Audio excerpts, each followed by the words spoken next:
प्राचीन काल में कर्म पर विश्वास करने वाले एक त्यागी महात्मा थे।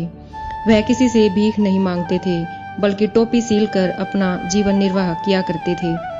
वह एक टोपी का मूल्य 2 पैसे लेते और उसमें से जो भी याचक पहले मिलता, मांगने वाला पहले मिलता, 1 पैसा उसको दे देते। बाकी बचे हुए 1 पैसे से अपना गुजारा करते थे।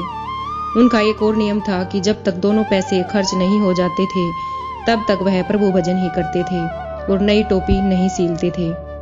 उनका एक धनी शिष्य था। उसके पास धर्मार्थ निकाला हुआ कुछ धन था।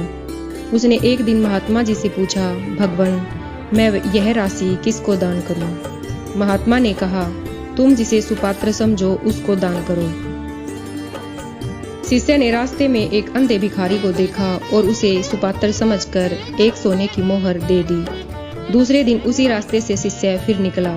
पहले दिन वाला अंधा भिखारी एक दूसरे अंधे से कह रहा था, कल एक आदमी ने मुझे 1 सोने की मोहर दी।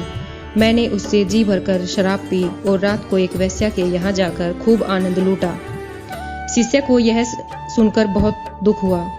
उसने महात्मा के पास आकर सारा हाल कहा। महात्मा जी ने अपने पास से उसे 1 पैसा देकर कहा, जाओ, जो सबसे पहले मिले उसी को यह पैसा दे देना।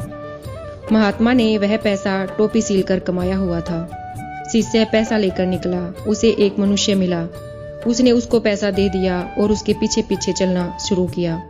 वह मनुष्य एक निर्जन स्थान में गया और उसने अपने कपड़ों में छिपाए हुए एक मरे पक्षी को निकालकर फेंक दिया। शिष्य ने उससे पूछा, तुमने मरे पक्षी को कपड़ों में क्यों छिपाया था और अब क्यों निकालकर फेंक दिया? उसने कहा, आज 7 दिन से मेरे परिवार को दाना पानी नहीं मिला। भीख मांगना मुझे पसंद नहीं।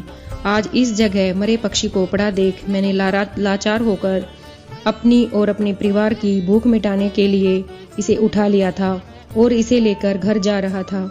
आपने मुझे बिना मांगे ही पैसे दे दिए, इसलिए अब मुझे इस मरे पक्षी की कोई ज़रूरत नहीं। अतएव जहाँ इसे उठाया था वहीं लाकर डाल दिया। शिष्य को उसकी बात सुनकर बड़ा आश्चर्य हुआ। उसने महात्मा के पास जाकर सारी बात कही। महात्मा बोले, इससे यह स्पष्ट होता है कि तुमने दुराचारियों के साथ मिलकर अन्यायपूर्वक धन कमाया होगा, इसलिए उस धन का दान दुराचारी अंधे को दिया गया और उसने उससे सुरापान और वेश्यागमन किया। मैंने न्यायपूर्वक कमाए हुए 1 पैसे से एक कुटुंब को गलत आहार से बचा लिया। ऐसा होना स्वाभाविक ही है, क्योंकि अच्छा पैसा ही अच्छे काम में लगता है। धन्यवाद।